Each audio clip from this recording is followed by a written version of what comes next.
It's Wednesday, June 10th, 2015, and this is KBIA's Views of the News. Our weekly roundtable on media behaviors comes to you from the Futures Lab studio at the Reynolds Journalism Institute. I'm Amy Simons, and here with me are two of my colleagues, Jamie Gray and Katherine Reed. On our program this week, an NPR ProPublica investigation into hundreds of millions of dollars given to the Red Cross to build houses in earthquake-ravaged Haiti. Why is it only 6 were ever built?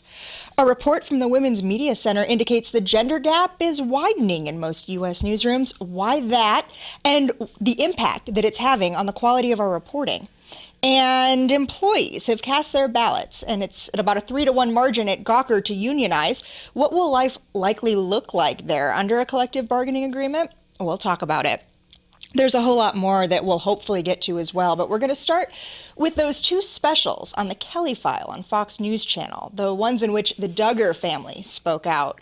They were some of the highest rated episodes of Megyn Kelly's nightly interview program. More than 2.2 million viewers tuned in for the second installment Friday night when Duggar daughters Jessa Seawald and Jill Dillard identified themselves as 2 of their brother's victims. Here they are telling Kelly about their initial reaction to the police reports being made public. It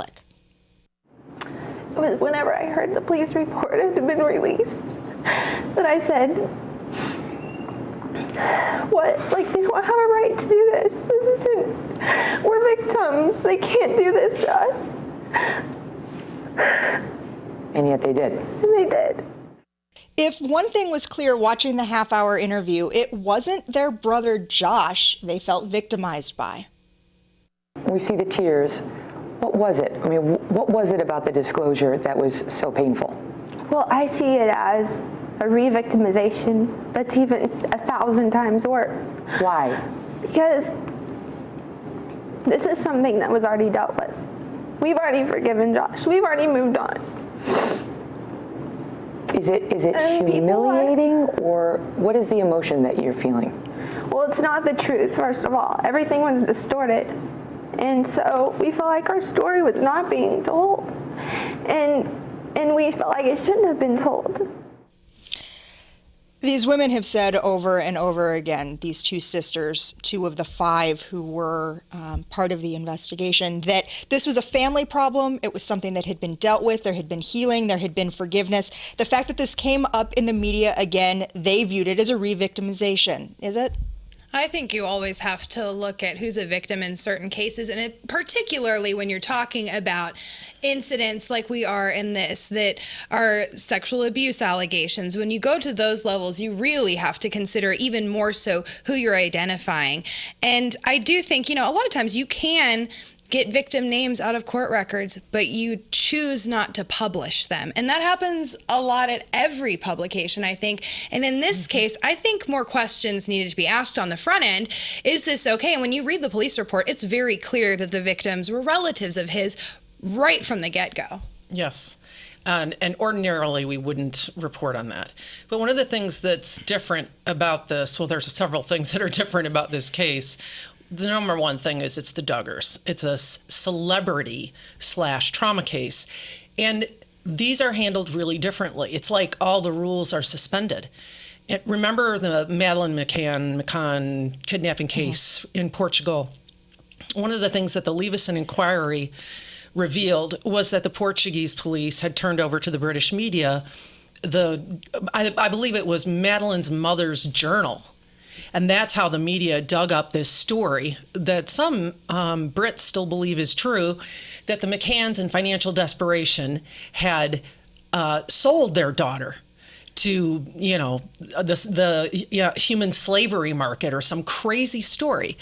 It's clear to me that in certain cases, people behave completely differently in what rules of conduct they follow. And it seems to me that there was some motivation here in allowing these records to get out. Now, Arkansas has got a really strong Freedom of Information Act, but still there's a question about whether or not it was legal for them to release these records. And there have been some conflicting opinions coming out on this, both from lawyers and experts both in the state of Arkansas and those outside that were saying, and the families saying, that this release, because of the status as minors of both Josh Duggar and the 5 victims at the time, these never should have been released. It's really surprising. In my experience, and I've been covering public safety issues and sexual assault for a really long time, authorities will err on the side of caution.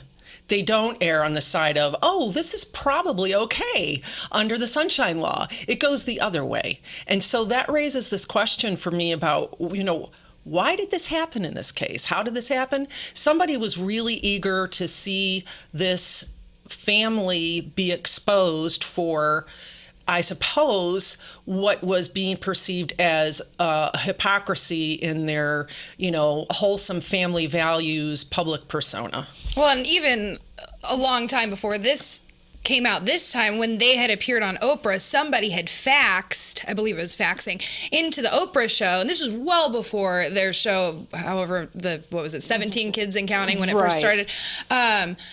And were kind of warning of this. And so it was already, the rumors were there. And Oprah's producers had gone ahead and reported it and actually pulled back on that segment and didn't have the Duggars on there. It's interesting, though. I had heard something on CNN, I believe it was Monday night. Don Lemon was saying that on the heels, one of my favorites. Yes, Jane's looking at me. We both say that tongue in cheek. I suppose if you're listening to this on the radio, you're not hearing that part. Don Lemon had stated that on the heels of the In Touch magazine report, CNN had also filed a Freedom of Information Act request for the same documents In Touch had already published and had that request denied. Interestingly enough, there's a piece that we've put on our links blog from the Washington Post taking a look at some of the background of how this story came together. And this story was characterized as some hardcore quality investigative journalism in terms of process beginning to end. Sure, and those elements are there, but sometimes you spend a lot of time looking for something and you find it, and then there's the question after that of, do you publish it? Right. And what do you do with that information? We've had cases here in Missouri very recently where there has been a victim that people maybe knew the name of, that reporters knew the name of, and chose not to publish for a long time until the victims came out. I'm talking about the Speaker John Deal story, where the I don't want to say victim, but the intern in that situation was kept protected. So we have these scenarios where you as a journalist know the information and maybe you've done all this, but do you go as far as to make it obvious that some of the victims are his sisters? And I think, to me, that's the distinction, is that you've now identified, I mean, there's only so many women, girls at the time that this could have been, and that's what they disclosed. And I don't think that was responsible off the top. Right. I mean, no. I mean, you just don't do it. We often don't report on inter-family sexual abuse cases for exactly that reason. Because if somebody is arrested, if there's charges, that address becomes public and you've immediately identified. Yeah, there's several different ways you can inadvertently disclose the identity of the victims. And it happened here in a case in Columbia with an incest victim. And, it was painful for this young woman and for her younger sister. So it's an ethical question at that point. And what is the purpose of our reporting? We always have to stop and ask ourselves that question. Does this kind of reporting on incest, sexual abuse, and family, is this of benefit to anyone? And I just don't see this having a benefit. There have been some arguments on blogs that this has opened the door to have conversations about incest, about sexual abuse victims staying silent, about the reporting of sexual abuse instances. In this particular case, I've seen some interesting work done on homeschool reporting rates versus public and private school reporting rates. Because a child who may be told to go to a teacher or a principal or another trusted adult might not have the same access to those trusted adults as students who are in a regular public or private school setting. So I have seen some interesting discussion come out of it, but should it have come at the cost of these women being re-victimized years later? Right. That's the part of this, in reading it very closely, that really bothered me. That there was never this sense of there being any external support for these girls, that it was a family friend and someone that someone had a professional relationship with in the family. None of this, I mean, it didn't sound by the book to me at all. And so that is a good point, that there might be some value there, but it seems to me that there's a way to report on those issues that is not at the expense of two victims. A lot of people were looking forward to those interviews to see what the Duggars would say, how Jim Bob and Michelle would speak of their son's actions and how they responded on behalf of their daughters. A lot of them, myself included, hoped that they'd be able to walk away from watching those programs feeling like the girls had someone looking out for them.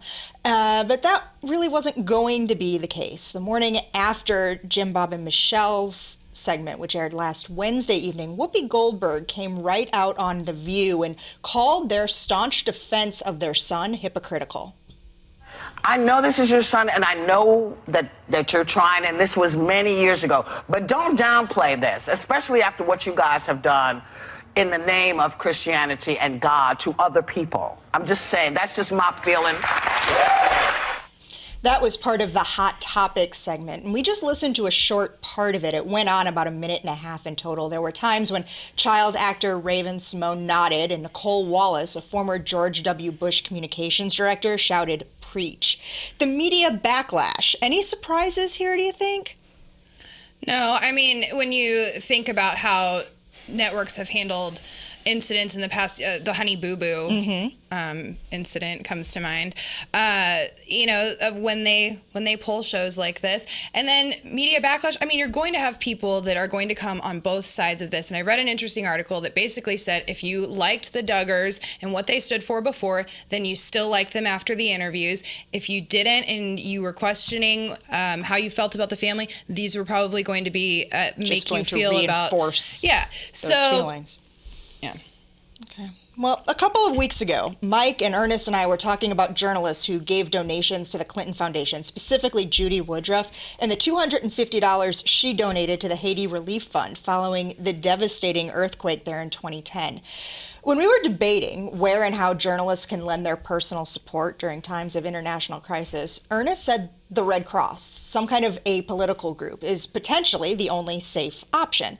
Those words rang in my ears as I drove home last week and heard the 19-minute investigation from NPR and ProPublica that ran during All Things Considered. Here's the lead. The American Red Cross spent 5 years and almost $500 million, with a B, dollars in Haiti to build 6 homes. We often say that the best investigative reporting comes when you follow the money. $500 million. How'd they come upon this? I think it's still a little bit unclear. They talk about a lot of internal emails and internal documents. And in what I've found looking online, I still can't exactly tell. Did someone leak these documents out? Did they, how many of these were done through public records requests and all of the tax forms that get filed? I'm still not exactly clear where they were able to get the start. It sounded to me as if a lot of the documents were actually posted on the Red Cross, the American Red Cross website, and then of course working with ProPublica and NPR together have done some really great reporting just in general on funding for disaster relief. So they've gotten some answers through interviews. But I think the most exciting and interesting part of this reporting is just the shoe leather reporting part of it. That they went there and they spoke to people and they found out that so much of what the Red Cross has said it had accomplished in Haiti had not been accomplished. So it's just a kind of a reminder to all of us, and I'm sure we say this to our students all the time, go see, go have a look. Don't take anybody's word for it. And even taking the brochures there to the people and showing them, I thought that was a remarkable part of it. And right. So much of it was just hitting the ground. And I think one of the most striking sentences in the story, too, was we took the brochure, we showed it to them, several asked us if we could keep it. Yes. Because they were so surprised living this for 5 years. Right. The Red Cross has issued a statement, which you can also read from our Links blog, calling this a slam job, that it's one-sided, it's biased, it isn't providing the perspective that the Red Cross brought to the interviews. I'm going to ask both of you, very experienced reporters and investigators, your opinion, did this feel one-sided or biased to you, or did you feel like the Red Cross had an opportunity to provide a perspective in it? Yes. They were given many opportunities to answer questions and to be more specific. And this was where I saw a failure. There wasn't specificity. And when reporters get sort of broad answers that lack specificity, I mean, it has a tendency to make us want to dig even more deeply. And this isn't the first go-round for NPR/ProPublica and the Red Cross, and not the first time that the Red Cross has said, this story wasn't fair to us, it's incorrect. And NPR and ProPublica have been very transparent in responding to those allegations of errors, and there haven't been egregious errors. There have been little areas of disagreement, but it's really disturbing to me, and it concerns me a lot because I'm one of the many people who wrote a check to the Red Cross. Admittedly, Haiti is a really tough place to provide disaster relief, and I had sort of a sixth row seat to some of that because of a volunteer job that I had right after the earthquake and listening to the conversations between the aid organizations in Haiti, and it's really hard. But some organizations that have been there longer, Partners in Health, for example, they have been really successful. They're very well known. It sounds to me that this outsourcing problem, or not problem, the fact that the Red Cross outsourced so much of its work and didn't have the language skills on the ground, that's something for the Red Cross organization to look at and try to figure out, what do we have to do to be better project managers of all this money? Because this is just shocking. I think there are a lot of instances where you'll have a source come back and say that you've cherry picked out of the interviews, and maybe that you've only chosen certain bites or quotes that fit into the narrative that you were trying to tell. However, in this case, what I see, and obviously we don't have transcripts of entire interviews, so we don't know, but there is what I think in this article, in this story on NPR, is really good what we call process writing. They very much explain what they did through their reporting, and that for me as a news consumer, and also what I teach my students to do, it really kind of helps you tell the story and helps your listeners understand how you got your information, and lets the listener decide, do I have the full story? Yes. Well, I'm going to guess just as many people who caught that piece on the air actually caught it via podcast. Like I know I did through one of the NPR Story of the Day podcasts that I subscribe to, or on NPR One, maybe saw it on Facebook or Twitter and clicked on a link that way. I'm going to guess just as many people consumed this online as ended up hearing it on the radio. So I'm also going to guess that NPR knows exactly to the number how many people consumed it that way. And I'm also going to guess that those numbers are going to be communicated to the reporters and editors who worked on it. Well, as of this week, that process of sharing those numbers is now the standard operating procedure at the New York Times and the Washington Post. Reporters have daily access to the web metrics on their stories. They're going to know exactly how many people clicked, where they came from online, and how long they stayed there. As a former homepage editor at the Chicago Tribune, my entire day was completely consumed by metrics, understanding what was going on and what audiences' behaviors were. But I'm interested in asking the two of you guys. Katherine is a city editor at the Columbia Missourian, Jamie as an investigative reporter and managing editor at KOMU. How do web analytics affect the jobs that you're doing and your reporters are doing on a daily basis? We have ours posted right up on the wall all day long. You can look up at any point and see who's on what story, where they came from, how they got there, what search terms they might have entered. So it's a big part of what we do. And in other stations where I've worked, it was also not up on the wall always, although my last station eventually moved in that direction, but we all had access to it. Yeah, we do too. We have Chartbeat on the wall of our newsroom, and we look at it and we're interested in most read. But your question is, how does it? If the question is, how does it affect our reporting? Yeah. That's an area of tension. Do we all start posting kitten videos and no pun intended? Do you let the tail wag the dog? Right. That's right. I mean, I think that's an area where we're still really there's a push and a pull, and it's it's hard to resist in some ways. I mean, you know that if you do certain kinds of stories, people are really going to consume them and they're going to spend a lot of time with them. And then you also know that there are certain things you feel you have to report on. So I think the most important thing is just having a dynamic conversation about it in your newsroom. I would hate to think, and I know this, and it happens all the time, that a person is people are creating content just for clicks. Of course they are.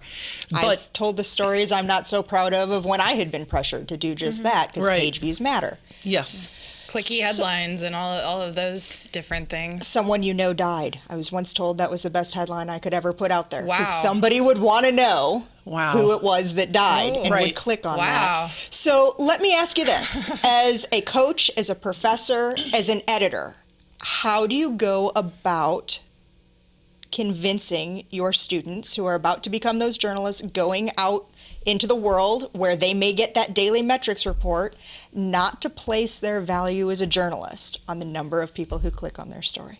I think it's a matter of standing up for yourself when you're in those scenarios. If something doesn't feel right to you, it's your responsibility as a journalist to go let your editors know, your managers know, in a way. And I think that's what we try and teach here, is give every student a good ethical foundation so that they will then bring that into the next newsroom when they are, and hopefully rise up when the occasion may happen, and also hopefully help guide some of those principles and talk about, what we try to do here. Are we right every time? No, of course not. We have the conversations, but at least it prepares them to have a conversation, which is, I think, one of the biggest benefits of how we teach here. Right. It's that ethical grounding. I mean, I guess I believe that if you write a wonderful story, a really strong story, people are going to share it. And they're going to find it, and they're going to share it. I think that we have I just had this conversation with my students yesterday, that we are responsible for finding our own audience now for our work. We have to become much more active in that role. And the audience isn't going to just sort of wander up to our door and go, what do you have today? It's just not the way people are consuming news. They're not, very few people or smaller numbers of people are going to a homepage and going, what do you have for me today? Like, this is a cafeteria. I'm going to pick certain things from only your line. And so we have to find audiences for our work. And if we're writing stories that are smart and engaging and well-written and authoritative, funny, uplifting, all of those things that journalism can be, people are going to share it. And so you sort of reach the same endpoint, don't you? Yeah. And you don't have to have, you'll never believe what happens next. Right. I hate that one or on Facebook. Your mind will be blown. So it's very rare that both Mike and Ernest are both gone. And I'm going to admit, when I asked the two of you to sit in here with me today, I had an ulterior motive in doing that. I wanted there to be three women sitting at this table to discuss this next topic, the Women's Media Center's annual report about the state of women in the media. It's out, and it's not good. They did at least from where I sit, and I'm guessing the two of you as well, they did a content analysis of nearly 28,000 pieces of content produced last year and found that just a bit more than 62% was produced by men.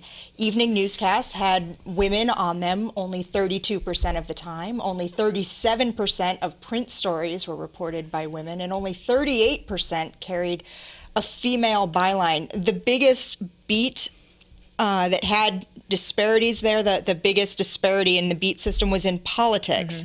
And it's alarming to me, at least, as we head into the 2016 election cycle, how few female voices there are as part of that conversation. I think sometimes it's reflective of the topic being covered. Look at the field of politicians. It is a male-dominated field. Look at sports. There's also a big thing about the number of female sports journalists on the decline. The amount of coverage that women's sports gets is also less than. So I think in some way it can be reflective of what is being covered, who you're going out there and covering. I, for one, I was a Capitol correspondent in Idaho, and I think we actually started to get that balance to shake about 50-50 by the time that I left. And I thought that was fantastic. I mean, we had a lot of women who were working with the press club on issues in politics and very active in the Capitol. So I think it depends on where you are, and those articles have acknowledged that. Well, it's sort of a chicken and an egg argument, though, isn't it? I mean, the coverage isn't going to change until there are more women making decisions about what gets covered. If there were more women in sports journalism and if there were more women in leadership positions in newsrooms, we would certainly see an influence on what got covered, the kinds of questions that get asked, the way stories are framed. I mean, this goes way back, but I remember having a really, really heated debate with the male-dominant management of a newspaper I worked for the day after Princess Diana died in the crash in Paris, because we had literally stopped the presses to make over the front page, knowing this was going to be really big news.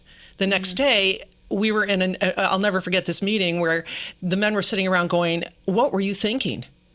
How could you have possibly done this?" We said this was a really, really important story to women in the United States. Diana was a really icon. She was an icon. And I remember there was somebody in the meeting said, "Guys, I just want to let you know that we sold out and had to print more." I mean, it was a hugely, hugely important story, and people wanted to keep that paper. And we should match it because, I mean, especially in local television, women are our audience. So we should be able to match that and give our viewers the type of coverage that they're seeking. Right, and women are on the internet more than men seeking news too, according to the report. I think part of this is going to have to get down to more family-friendly newsrooms, more family-friendly policies in news organizations, because women are looking for a life-work balance, are going to be more interested in working at places that have one. And I think that's part of the problem. Okay. I'm looking at the clock and realizing we are likely to run out of time well before we get to two of the other subjects that we were hoping to talk to you about this week. So I want to invite you to stop by our links blog under the programs tab at KBIA.org. If you go there, you're going to find more information on the outcome of the union vote at Gawker Media. That union representation did pass, and editorial employees are going to be represented by the Writers Guild of America. So there's some interesting talk there on what life might look like in that newsroom following that vote. There's also some information about some new crowdsourcing apps for breaking news. So go ahead and check out that links blog. You're also going to want to keep an eye under the programs tab at programs tab on KBIA.org. You will find this show again if you want to watch or listen to it there. I also invite you to like us on Facebook or follow us on Twitter. Our handle is @ViewsOnKBIA. We look forward to joining you again next week. Jamie will be here with me, and we will talk about what's new on the media there. Thanks for joining us. We'll be with you again next week. Lady takeover. Yes.